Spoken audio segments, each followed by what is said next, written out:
What is going on, beautiful people of the world? Happy 12 days of gratitude. If you don't know what I'm talking about, this is my favorite time of the year. The Thrive Forever Fit podcast turns into the 12 days of gratitude series, this time every single year. So from the 13th of December all the way through December the 24th, Christmas Eve, I will be launching a brand new episode with a special guest talking about the powers and awesomeness of gratitude. So make sure you tune in. Make sure you listen to all 12 episodes. I promise you, they will be amazing. They will be awesome. And I want to wish you a very Merry Christmas, an abundant holiday season. Whatever you're into, be into it. I'm into it with you. Love you. Enjoy the series. Here we go. What's going on, babe? Hi.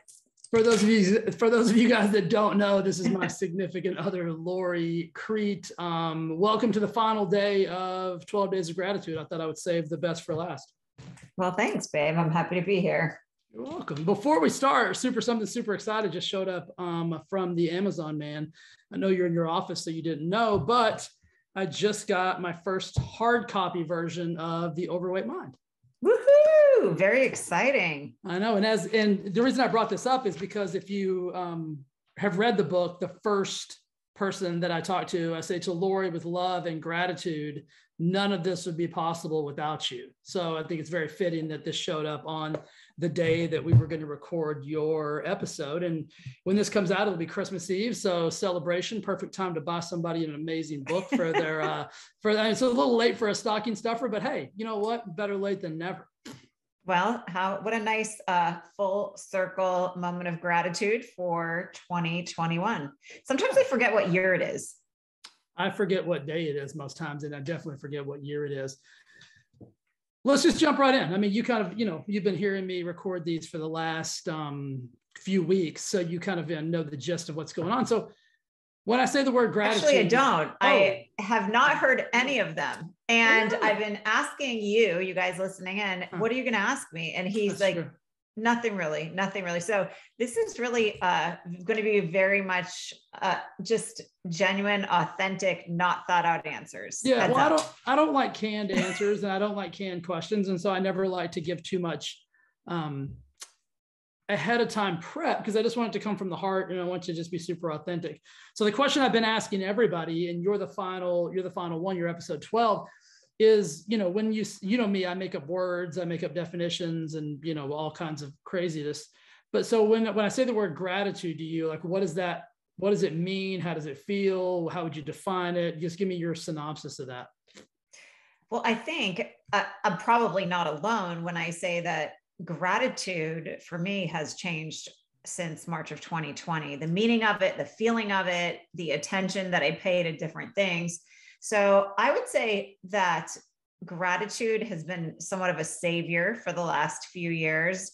When you feel disheveled, overwhelmed, maybe confused, it's just a nice place to come back to.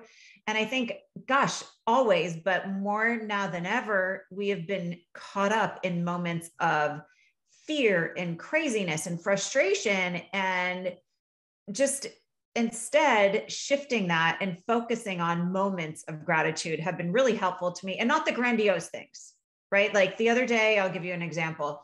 I walked out of the house at 4:30 in the morning. I love getting up that early. I don't say ever, oh my gosh, I have to get out of bed. I'm like, I cannot wait to get out of bed.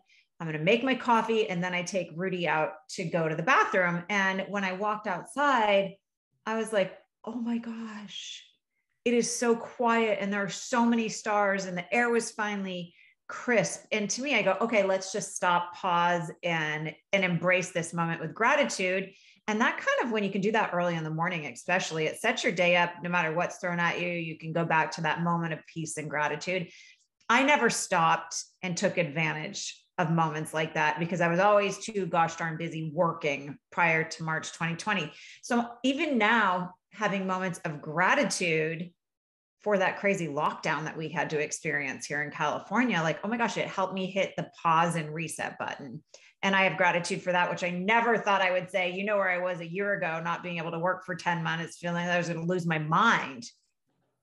Yeah, it's something we did, and I just thought of this. The recall, whenever you started talking about that, is whenever lockdown was the thing, we would go on walks virtually every day, and then I think it was you came up with something, and you were like, while we're on these walks, let's make sure that we pay attention to like the little things, like the flowers or the hummingbird or the bee or the whatever it might be, and so I think you got me to see gratitude, like even in something as simple as a walk, like paying attention to the nature and the surroundings and things of that nature. So I want to thank you for helping me tap into that. But that's something that we kind of like both love to do.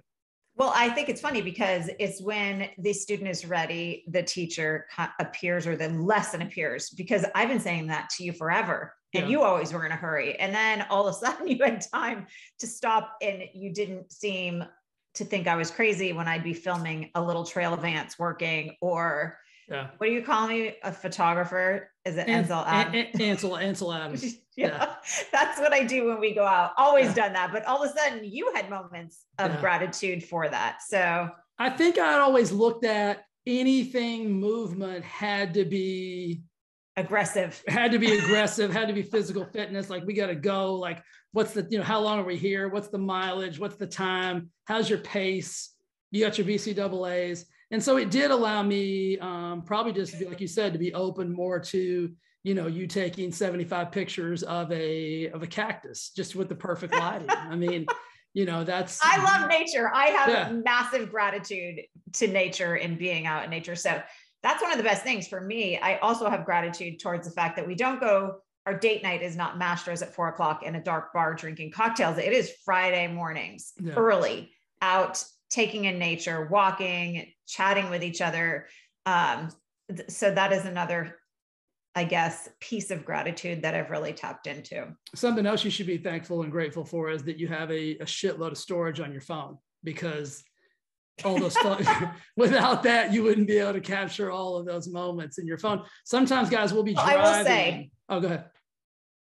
This is exactly where I was going. I'm a very strategic person. So when we do road trips, I spend that time cleaning up my phone. So there's always space on there. Deleting the photos and whatnot like that. So that is a good thing. But no, you do capture some of the coolest photos. And I'm selfishly, I'm always like, hey, can you can you send me that?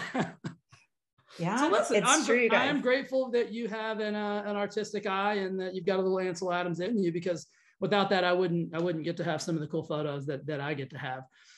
Just diving a little bit, just deeper into like what we've been talking about. Like I've been telling everybody that I selfishly, do these 12 days of gratitude because I get to talk to people like Michael and Jane. I've got to have some of my clients on the 12 days of gratitude. The two hair guys, Corey and Tony, are amazing. So I've used this as just an opportunity for me to like get to tap into other humans that I just enjoy spending time with and enjoy having conversations with. And a few people have said things to me like, gratitude is, my buddy Lance said, it's like having an open heart and allowing the energy of your heart to like, move in and out. Lorraine said it was like the bonus moments and things of that nature. And so you used the same word, you said moments, like, and not the grandiose things.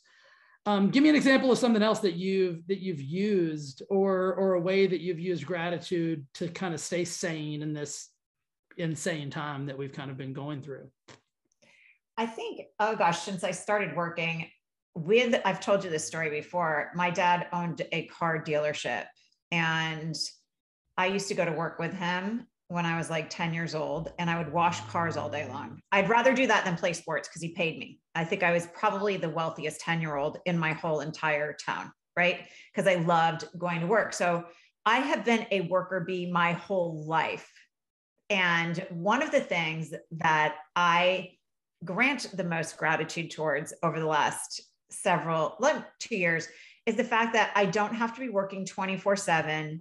I can enjoy my life. I can have guilt-free downtime. And I found out that I don't lose my place in line. I still have a successful business. And as a matter of fact, one of the biggest moments of gratitude because of that, being able to slow down and not always worry that I had to be at work, is I've become more creative in my work. So I know I can't share yet, but I've and working really hard on something new and exciting. And that moment of creativity would not have been gifted to me had I not stepped back. So I have massive gratitude towards the fact that I've slowed down a little bit and I'm honoring my downtime and my time away from work for the first time, probably since I was 10 years old.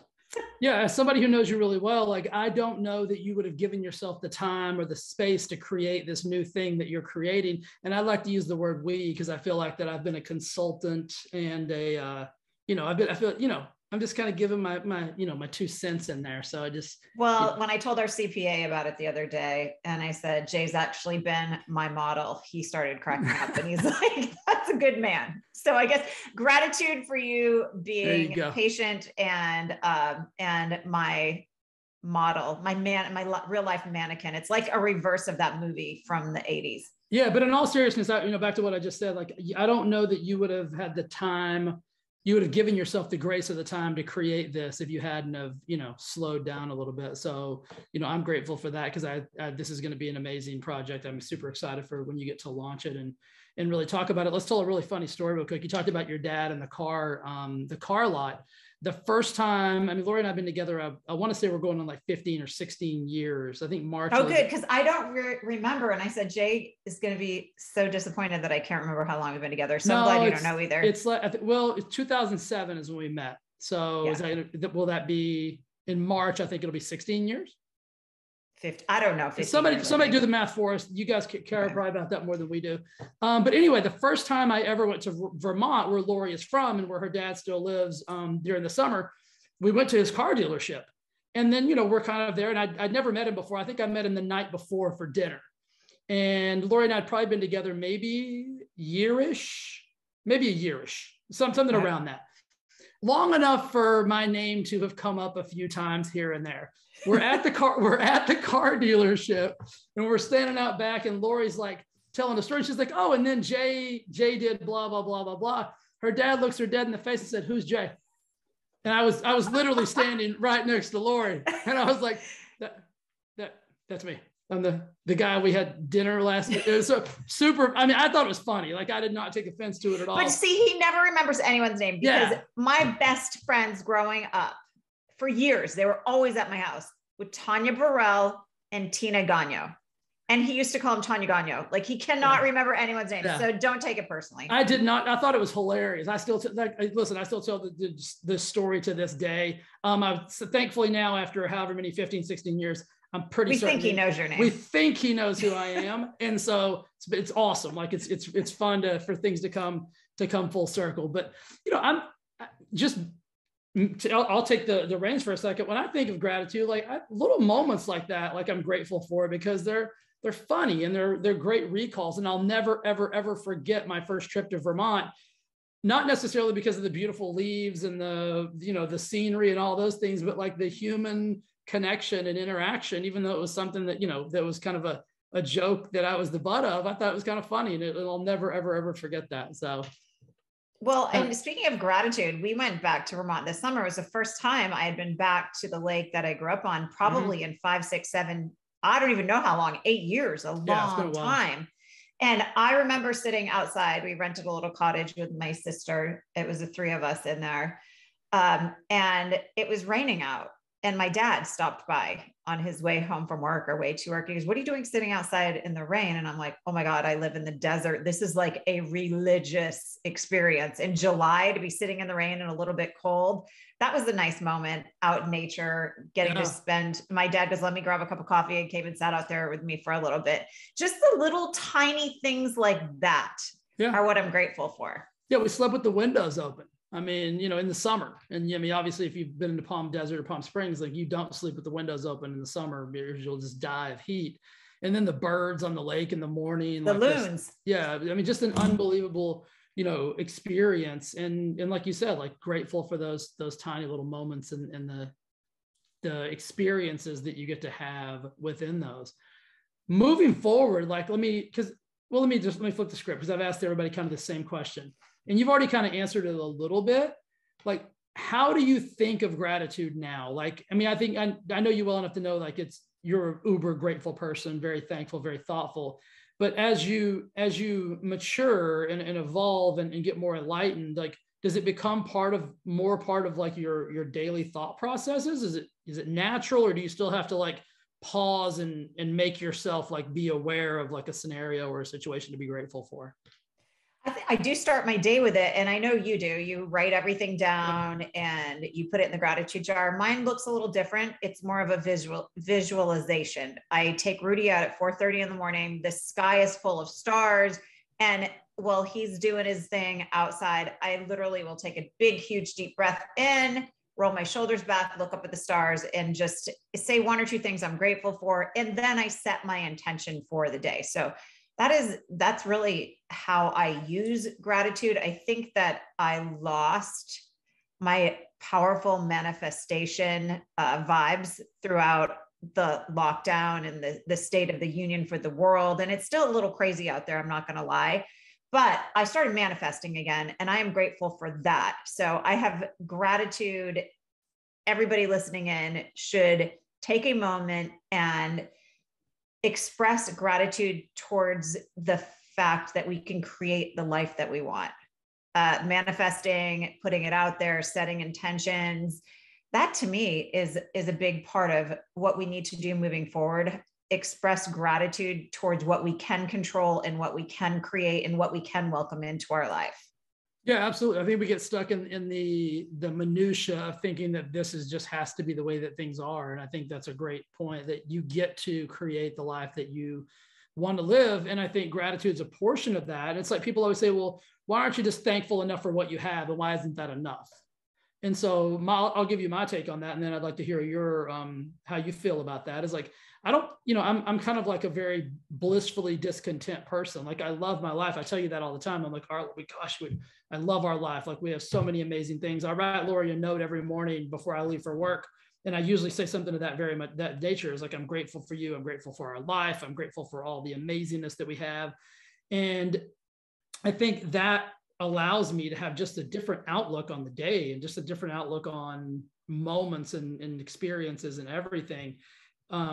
What's your take on like what I use? I said, I'm blissfully discontent. I love what I have, but I'm always looking for more. I always want more. Like, how would you describe that? Like, how do you look at that? Why do I want more? Well, not necessarily why do you want more? You know how some people will just say, you should just be thankful for what you have and not be selfish, because wanting more is a selfish act, or why isn't what you have enough? Oh, that's something that has never even entered my mind before. I like to live my life in the way of I accomplish something because it keeps me moving forward. It keeps me with this internal drive. And once I feel comfortable in that space, then I want to create something else. And I believe we all deserve to have and to welcome in and to be able to obtain whatever makes us happy. So is that what you were asking absolutely. me? Yeah, 100%. Yeah. Okay. 100%. Yeah. I mean, I don't know. That's something that's you got me thinking, because I'm just not even around people anymore that think that way. Like, I'm around very driven women. I have an online business academy with 500 women in it, and they are all out there working hard to welcome in what they want. So that's an interesting question to me. If people are saying, why aren't you just happy with what you have? I think it's okay to be happy with what you have. But I also think it's like, you always talk about having something on your calendar to look forward to. I think everything in life should be something that you look forward to, that keeps you moving forward and not stagnant. Stagnant water, what happens? It gets smelly and moldy and gross. And so I think it's motivation to just always want to be a little bit better, have a little bit more, have more fun. Achievement is a big part of that. I can't tell you how many people have brought that up to me. Like, I think I told that story. I don't know if it was on a podcast or when I said it all the time about always having something on the calendar to look forward to. Like 10, 20 people over the last like 6 months have said, hey, once you said that, I started adding things to my calendar, whether it was this little vacation or this little experience or this get together or this milestone or whatever it is. And it's really kept me like focused and driven. I want to go back to the visualization thing that you talked about a little bit while ago. there would be times. So Lori went on this quest to look for a shooting star. I don't know, was this like 6 months ago? No, it was March of 2020. I thought, okay, this is what I said. I feel very connected to nature. I grew up in Vermont. We didn't even have cable until I was in high school. What you did was outside. That was your entertainment. So when the world locked down, I just kept going, all right, universe, when I see a shooting star, I'm going to know that everything is going to be okay. And that's when it started. Yeah. So I would be like, I would get out of the shower, or I would come out of my office and I couldn't find Lori anywhere. This isn't like 4 a.m. or at 10. Well, this could be anytime. It could be in the middle of the night. Anytime. It'd be, everything is pitch dark. And I would go outside and she'd be laying on the ground or laying on laying on the hot tub, like staring up, and I'd be like, hey man, what are you doing? And I'm looking for that star. So I mean, like, I think that's also a testament to, if you're going to say you're looking for something, you better be looking for it. I mean, you can't just say it and then not do it. I mean, she went on a quest. I'm still on that quest. And sometimes I give myself a hard time. I'll take Rudy to the side yard in the morning and I'm like, you do not get to see a shooting star with just this little bit of area between your home and your neighbor's home. Go to the backyard and look for that star. And I still haven't seen it. I think maybe I saw one go over the neighbor's house, but I'm still on that quest. So that's a perfect example of wanting more and being grateful in the moments that you're searching for it. Yeah. You know, like I get to go outside and see the stars all the time. I haven't welcomed in exactly what I'm looking for, but instead of beating yourself up or giving up, enjoy those moments where you're desiring to be more or to have more. And then just speaking of stars, I didn't even plan on bringing this up, but the little moments, the tiny little things, like we have, kind of a new ritual where we have some new outdoor furniture where we have dinner outside every night. And there's a star that we think is Venus, which is a planet, obviously, but I think planets are stars too. If you're astrological, you can correct me on that. But like, we're both so amazed with just this planet and the star that we get to see every night from our table, and the vibrance of it and the color. And like the other night it moved a little bit, or like it shifted, or maybe we did. And just the little things of being like enamored with, I mean, something that's, pretty vast. I mean, a planet's pretty large, but I don't think we've ever paid that much attention to it before. Well, that's something I'm grateful for. And talk about the little things. We've lived in this home for nearly 6 years and we just got an outdoor dining table. And I think that's one of the things that has created such nice moments for us over the last few months. Just so you guys listening in, we have now named it the Star Love Cafe. And Jay said the restaurant's so good, it's nearly impossible to get a reservation at. It's impossible. Like I know the maitre d', and he's tough. Like I happen to be the dishwasher of Star Love Cafe. So grateful for that job. If you can get in, it's unbelievable. It's amazing. The music's great. Okay. The cocktails are delicious. The food is off the charts. So if you try, but don't be upset if you can't get in. It's a tough rezo to get. I'm thankful for or grateful for tropical house music. Anyone who has an Amazon Alexa, throw that station on while you're sitting outside and you will just sit there and go, oh my gosh, thank you, Lori and Jay. I'm grateful for this moment and this music. It is fun. I enjoy it too. Tropical house music. And who would have ever, that would never be something that if somebody said, hey, what's your favorite music? I would never have said tropical house, but it's pretty cool.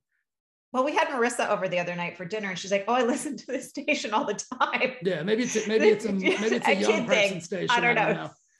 Maybe we should just start asking young people, hey, what should we be listening to at the house? Well, they do. I've heard they like her music better than yours at the gym. Is that just a rumor? Or is that true? No, it's a stone cold fact. Okay. But you know me, like I listen to country music and pretty much just country music. Like I'll listen to a little bit of 80s rock, but like outside of that, like they'll be like, oh, Post Note Malone like came out with a new song. And I'm like, first of all, I don't know who that is or what the song would be or even how to find it. So I'm just, my rebuttal is just like, guys, I'm not a DJ. If you tell me what you want to hear, I'll play it. Oh, they love it when I'm gone. And then they have, they do their own, who even knows what happens when I'm not at the studio? I have zero idea. Whatever, you guys just keep having fun. But yeah, they definitely appreciate her stuff more than mine. Well, I think that we have to go to dinner soon. We have friends picking us up. We do. So I just want to say thank you, babe. Obviously, I want to always close with you because I love you and I appreciate you. And you're the most important person in the world to me. And I'm uber grateful for you. And Rudy is asleep right here. And I think he would say the same thing if he was awake right now. Well, thank you. I'm grateful for you. And I mean, my goodness, together 24/7 for like 8 months during lockdown. And it was great. Fantastic. It was great. Yeah.